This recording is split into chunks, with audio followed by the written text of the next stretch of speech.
રાજકોટના ઉપલેટા તાલુકાના વિક્રમ ચોકમાં છેલ્લા 1 માસથી ડ્રેનેજની કામગીરી બંધ હોવાથી સ્થાનિકોને ભારે મુશ્કેલી વેઠવાનો વારો આવ્યો।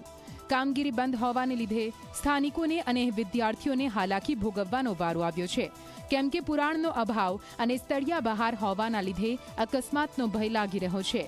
નજીકમાં શાળા પણ આવેલી છે, જેથી વિદ્યાર્થીઓના જીવ સાથે જોખમ ઊભું થયું છે।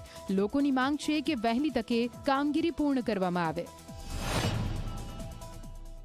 મારે તો કેવું એટલું છે કે આ છે ને સરિયા કપાવવા જોઈએ અને કાં તો આની ઉપર કંઈક કામ કરવું જોઈએ કે જેનાથી આ છે ને સ્કૂલે જવું હોય એક તો અડધો પોણો ઇંચ વરસાદ પડે ને તો પણ આ રોડ ઉપર પાણી એટલું હોય છે।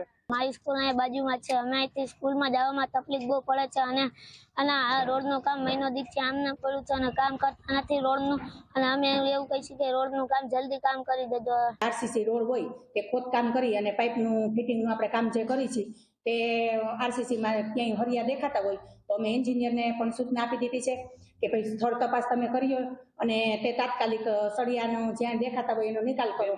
એ પાણીના નિકાસ માટે ઉપલેટામાં જે વરસાદ પડે એના પાણીના નિકાસ માટેના જે ઓલા પાઇપ આવે ને તે ફિટ કરવાના।